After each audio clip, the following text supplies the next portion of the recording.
Assalamualaikum warahmatullahi wabarakatuh. Hai anak-anak ibu semua.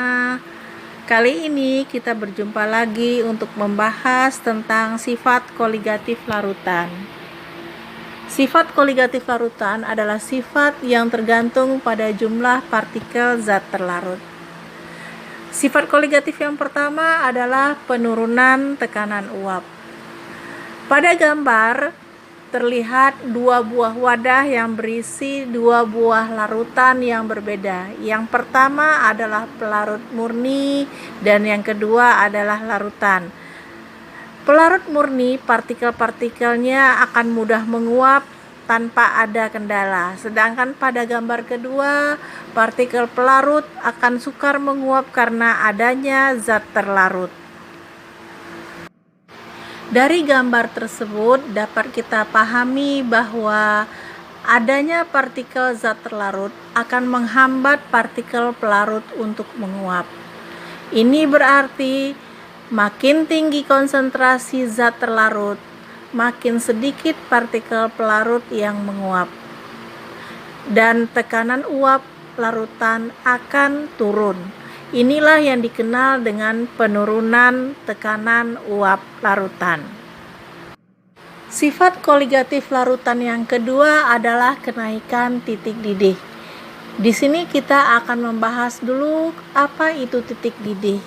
Titik didih adalah suhu di mana suatu zat mulai mendidih pada tekanan udara luar 1 atm atau 760 mm²Hg.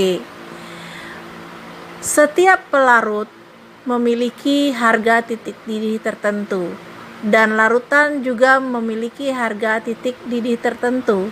Selisih keduanya dinamakan dengan kenaikan titik didih dengan rumus delta TB sama dengan TB dikurang T0B. Dengan keterangan delta TB sama dengan kenaikan titik didih dan TB adalah titik didih larutan dan berikutnya T0B adalah titik didih pelarut.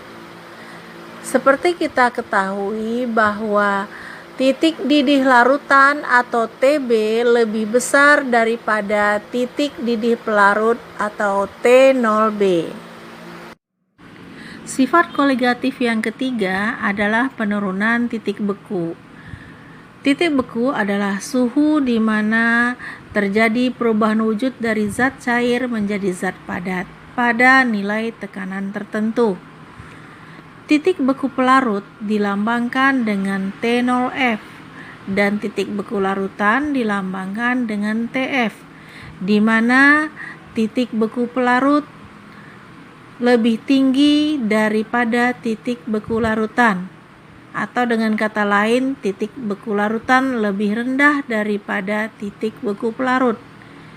Dari sini dapat disimpulkan bahwa adanya zat terlarut akan menurunkan titik beku larutan dan dapat dinyatakan dengan rumus delta TF sama dengan T0F dikurang TF. Keterangannya, delta TF itu adalah penurunan titik beku, sedangkan T0F adalah titik beku pelarut dan TF adalah titik beku larutan. Sifat koligatif yang keempat adalah tekanan osmosis. Sebelumnya kita pelajari dulu apa itu osmosis. Osmosis adalah peristiwa perpindahan larutan yang memiliki konsentrasi yang lebih kecil ke larutan yang memiliki konsentrasi yang lebih besar. Sedangkan tekanan osmosis adalah tekanan yang dibutuhkan untuk menghentikan peristiwa osmosis tersebut. Makin tinggi konsentrasi suatu larutan, maka makin tinggi pula tekanan osmosis yang dibutuhkan untuk menghentikan peristiwa osmosis tersebut. Pada gambar terlihat sebuah tabung U diisi dengan dua jenis larutan, yaitu larutan A dan B. Keduanya diisi sama tinggi. Kedua larutan A dan B tersebut dipisahkan oleh suatu selaput semi permeabel. Beberapa saat kemudian terlihat pada gambar di sebelahnya bahwa larutan B menjadi lebih tinggi daripada larutan A. Ini disebabkan oleh partikel-partikel pelarut dari larutan A berpindah ke larutan B, sehingga A menjadi lebih sedikit sedangkan B menjadi lebih tinggi atau lebih banyak. Ini dikenal dengan peristiwa osmosis. Nah, peristiwa osmosis ini dapat dihentikan oleh suatu tekanan yang dinamakan dengan tekanan osmosis. Nah, sekarang kita akan lanjutkan kepada materi perhitungan pada sifat koligatif larutan non-elektrolit. Sebelumnya kita sudah ketahui bersama bahwa zat non-elektrolit adalah zat yang tidak mengalami ionisasi dalam larutannya, sehingga dalam perhitungan untuk menentukan sifat koligatifnya tidak melibatkan jumlah koefisien kation dan anionnya. Yang berikutnya kita lanjutkan lagi hubungan fraksi mol dengan penurunan tekanan uap. Menurut hukum Raoult, bahwa penurunan tekanan uap larutan sebanding dengan fraksi mol zat terlarut, atau tekanan uap larutan sebanding dengan fraksi mol zat terlarut. Untuk melihat hubungan fraksi mol dengan penurunan tekanan uap, maka dapat kita lihat dari rumus di bawah ini, yaitu delta P sama dengan P0 dikali XT atau P sama dengan P0 dikali XP. Dengan keterangan delta P adalah penurunan tekanan uap larut, sedangkan P adalah tekanan uap larutan. P0 adalah tekanan uap pelarut murni. XT adalah fraksi mol zat terlarut dan XP adalah fraksi mol zat pelarut. Tekanan uap pelarut murni lebih tinggi daripada tekanan uap larutan, sehingga didapatkan rumus delta P sama dengan P0 dikurang P.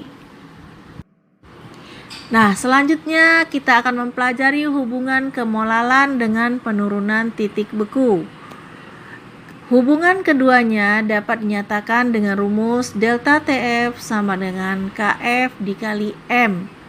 Jika M kecil atau molalitas dijabarkan, maka rumusnya menjadi delta TF sama dengan KF dikali gram per mr dikali 1000 per P. Dengan penjelasan G adalah massa zat terlarut dengan satuan gram, P adalah massa pelarut dengan satuan gram, delta TF adalah penurunan titik beku dengan satuan derajat Celcius, KF adalah tetapan penurunan titik beku molal pelarut, dan M adalah kemolalan atau molalitas. Pada tabel di bawah terlihat harga KF dari beberapa jenis pelarut. Di sini terlihat harga KF air adalah 1,86 derajat Celcius per molal, dan KF pelarut-pelarut lainnya terlihat di bawahnya, seperti KF P0 adalah 7,4 derajat Celcius per molal. Berikutnya kita akan melihat hubungan kemolalan dengan kenaikan titik didih larutan. Hubungan keduanya dapat dinyatakan dengan rumus delta TB sama dengan KB dikali M. Jika M dijabarkan, maka rumusnya menjadi delta TB sama dengan KB dikali gram per mr dikali 1000 per P. Dengan keterangan KB adalah tetapan kenaikan titik didih molal pelarut yang satuannya derajat Celcius per molal, dan M adalah kemolalan atau molalitas. Pada tabel di bawah terlihat harga KB beberapa pelarut seperti air. Harga KB-nya adalah 0,52 derajat Celcius per mol. Juga terlihat harga KB beberapa jenis pelarut. Nah, anak-anak, sekarang kita lanjutkan dengan hubungan kemolaran dengan tekanan osmosis. Menurut Van Hoff, rumus gas ideal memiliki kesamaan dengan persamaan matematis tekanan, sehingga tekanan gas ideal atau P dapat diganti dengan tekanan osmosis atau P. Rumus gas ideal adalah P dikali V sama dengan N dikali R dikali T. Jika P diganti dengan P, maka rumusnya P kali V sama dengan N dikali R dikali T, atau P sama dengan N per V dikali R dikali T. Karena N per V sama dengan M besar, maka P sama dengan M dikali R dikali T. Keterangan dari rumus di atas adalah P itu adalah tekanan osmosis yang satuannya adalah atm atau cm/Hg atau juga mm/Hg. Sedangkan M besar adalah kemolaran atau molaritas larutan yang satuannya adalah mol per liter. Sedangkan R adalah tetapan gas yang harganya 0,082 liter atm kali mol per mol derajat Kelvin. Sedangkan T adalah suhu dalam satuan Kelvin. Nah, sampailah kita pada materi terakhir, yaitu penerapan sifat koligatif larutan dalam kehidupan sehari-hari atau di lingkungan sekitar kita. Yang pertama adalah penerapan sifat koligatif penurunan tekanan uap. Di sini pada gambar terlihat adalah pada kolam apung. Orang dapat berenang dan terapung di kolam tersebut disebabkan karena adanya kadar garam yang tinggi pada air kolam tersebut. Pada gambar di bawah terlihat pada laut mati. Di laut mati kadar garam sangat tinggi, namun tidak mudah menguap, padahal laut mati tersebut terletak di kawasan yang terik dan bersuhu tinggi, sehingga orang yang berenang dapat terapung di laut tersebut tanpa takut tenggelam. Sekarang kita akan melihat penerapan kenaikan titik didih larutan dalam kehidupan sehari-hari. Kita dapat melihatnya pada peristiwa memasak air.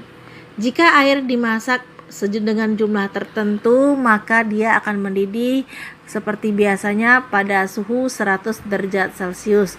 Tetapi jika kita memasak air dengan jumlah yang sama, tapi dengan memasukkan sejumlah zat terlarut ke dalamnya seperti gula, garam, pewarna, sirup, dan lain-lainnya, maka larutan tersebut akan mendidih lebih lama daripada air tadi. Karena adanya zat terlarut dalam air tersebut akan membuat larutan tersebut menjadi lebih lama mendidih. Selanjutnya, penurunan titik beku. Penerapannya dapat kita lihat pada pembuatan es krim putar, di mana pada pembuatan es krim putar menggunakan garam sebagai zat yang digunakan untuk menjaga suhu agar tetap dingin sehingga es krimnya tidak mencair. Berikutnya adalah pada gambar kedua dengan menggunakan garam sebagai zat untuk mencairkan salju di jalanan.